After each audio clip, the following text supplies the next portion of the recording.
Yeah, dude. We'll get some dinner after this. Yes. Yeah. We can do that. Hey, where's the instructor? Are we even on the right court? This is weird. Very weird. If he's not here in 15 seconds, then I'm not paying full price. Yeah, that would be ridiculous. Hey guys. Hey guys, sorry I'm late. You guys ready to play some tennis? Yeah, let's go. All right. So why don't you guys follow me? Over here, I'll have you guys stand around the post right here. You guys have a good weekend? Yeah, it's pretty good. All right, cool beans. Right? All right, so In this video, we see that as the students arrive, the instructor is not on the court and does not set up his equipment. This lack of presence can cause students to be unsure, anxious, and less prepared to learn. As the instructor arrives with the equipment in hand, he scrambles to make up for lost time by engaging the students verbally. However, because the instructor is also trying to set up the equipment and get the lesson started, the interaction is truncated and of a lesser quality than if the instructor was able to devote his entire attention to the students. Low-quality pre-lesson small talk may be of little consequence, but because the instructor is scrambling to set up the equipment and get the lesson started, he has failed to provide guidelines and expectations for the students about the upcoming lesson, likely limiting the effectiveness of the lesson as a whole. After I hit that that forehand was awesome. Hey, how you guys doing? Hey, yeah, how are you, Come on coach? in. Go ahead and mix up stuff at home. You guys got your shoes on? You guys got your rackets? Why don't you come meet me over here at the post? Let's talk a little bit first. Don't worry, not getting started yet. You still got about, a minute or so before you're actually scheduled to start the lesson, so don't, get too worried yet. All right, you guys have a good weekend? Yeah, man, solid. All right, cool beans. You guys play any tennis at all? Yeah. Cool beans. I played a little bit. I played in the tournament. I got destroyed, and I'm feeling really bad, so I'm looking to up my confidence right now. All right, enough embarrassing myself. It's time to get this lesson started. So if I could have you four guys form a line on the double sideline facing me, please.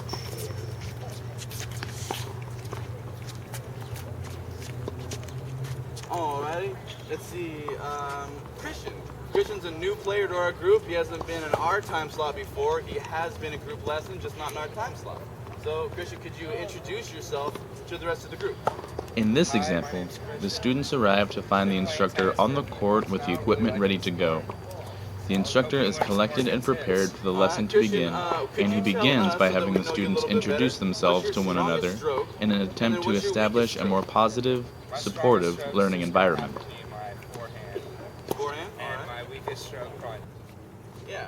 We're not hitting the ball hard, we're not going crazy, but we're not losing. Alright? After introductions, the instructor provides the students with an open theme for the lesson and then describes that theme's value to them as players. With this in hand, the players begin the lesson with a general understanding of what is going to be asked of them, likely increasing the effectiveness of the lesson itself.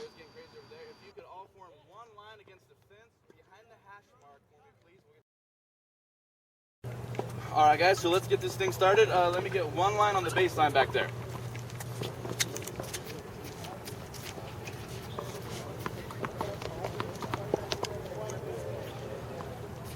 Alright, so what we're going to do, you're going to hit 4 strokes. Ready? 2 backhands and 2 forehands. Ready? Ready, go. Whoa, back up. Go back to hash now. Go back to hash. Now hit it. Alright, well, we got to hit the ball. Now hit a forehand. There you go. Go back to hash. Second one. Alright, now exit the drill. Don't go through the baseline. You have to go through the sideline. Come on, that's dangerous. Christian, back up. Don't crowd Nathan. Back up. You're going to get hit in the face. Alright, Nathan, backhand. There you go back to hash, backhand. Alright, step through the cone, that's what they're there for. There you go back to hash. Step forehand, step through the cone, that's what they're there for. Exit out the sideline. No, out the sideline, you have to go to the sideline. There we go. Alright, Christian, you're up, backhand. There you go, go back to hash. Come on, you gotta return back to normal or else I'm gonna hit a winner to your forehand side. Ready, forehand. Get there, move forward through the shot. Ready, last one. In this video, we saw the instructor begin the lesson by failing to communicate specific information to the students before the drill begins. The only information that was given to the students was very generic: 2 forehands and 2 backhands. The instructor did not tell them what order, where the instructor wanted them to contact the ball, what targets he wanted, or the goal of the drill as a whole. You'll remember that the instructor was very negative with the students when they failed to meet the expectations of the instructor, even though the students had no way of knowing what those expectations were. Use your weight. Don't use your arms. All right. Forehand side now. All right. That's good recovery. All right. Last forehand. Move through it. Move your way through it. Move through the sideline. Move through the sideline as you exit. Don't go through the baseline. All right. Backhand. That's why these cones are here, to give you a goal for movement. All right. You're gonna hit. In this video, we see the instructor is about to begin a drill. But before the drill begins, he gives the students very specific instructions on what he expects. You can also see that the instructor has taken the students to the baseline to show them X. You'll remember that he also takes care to reiterate the concept of the lesson, consistency, and why it's important to the player in a match, and how they are going to incorporate consistency into the drill. The instructor also communicates specific information about the drill, like order of strokes, target, technique, and avenues for exiting the drill. You'll also notice that the instructor uses very specific language when commenting on technique, avoiding phrases like, "Get your racket head lower," or "Bend your knees." Instead, "Get the head of your racket below the plane of the ball." Generic phrases provide no contact for the student and only communicates that the student has done something wrong, not what it is or how to fix it. Get your weight moving through the ball. Go back to hash. Good. Get in the middle of those strings. That was a good stroke, but use your top spin to pick up all up over the net. Good. That's exactly what I mean. Now ready? Second. I want you to get rid of that backswing. I want you to focus on the contact point. Get rid of backswing right now. All right. Again, give us a feed. Give us a feed. Here, the instructor has put the students in a group activity where they receive individual instruction in rotations and repetition while not engaged in individual instruction. The problem that you will have noticed is that the instructor cannot attend to the students engaged in repetition work, because the instructor has his back turned to the students and cannot attend to them. Because of this, the focus begins to drop and the effectiveness of the drill begins to suffer.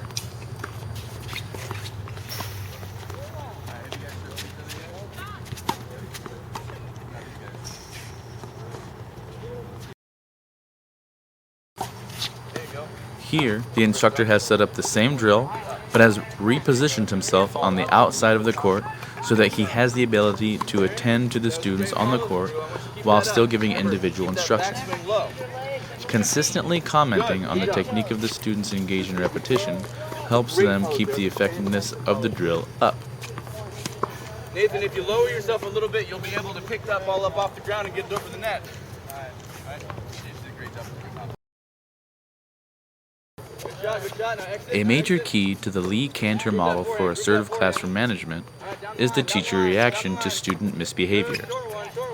Teacher reaction can be divided into 3 general categories: assertive, non-assertive, and hostile.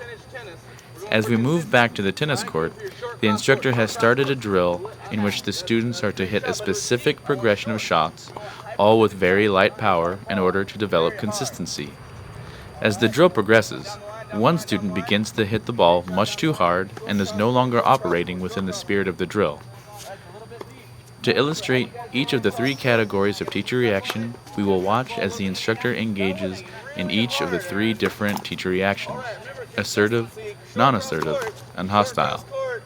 Short cross court, nice and easy. Consistency, Aaron. Consistency. All right, groove that forward. Down the line. All right, short cross court. Good, that's going to be really hard to beat. Good shot, down the line.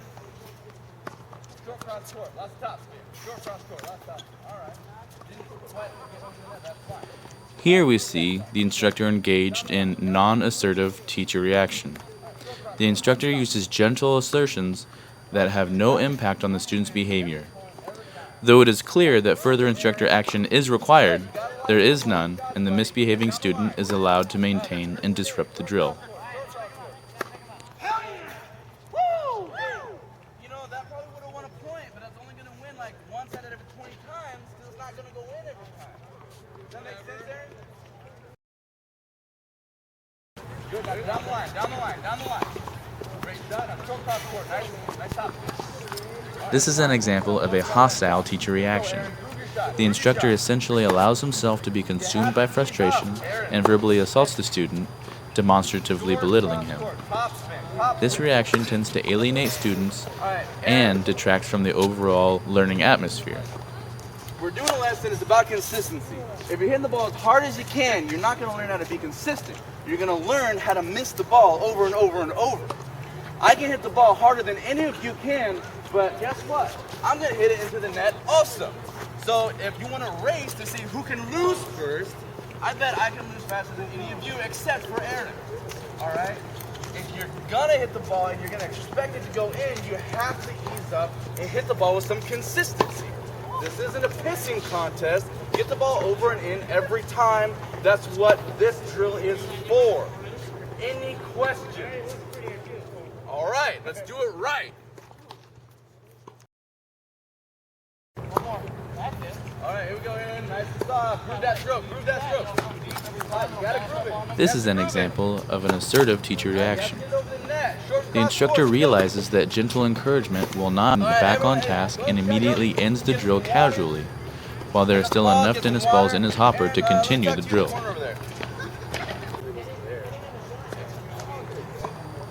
The instructor calmly asks the misbehaving student to speak with him away from the rest of the students. Once the instructor and the misbehaving student are out of earshot of the rest of the students, the instructor begins disciplinary conversation. Once the instructor and the misbehaving student are out of earshot of the other students, the instructor begins the disciplinary conversation. Even though it is a fairly one-sided conversation, it is still a conversation. The instructor continues to show the student's respect and even allows him to participate in the conversation when appropriate. Oh no, I can still do it. I can still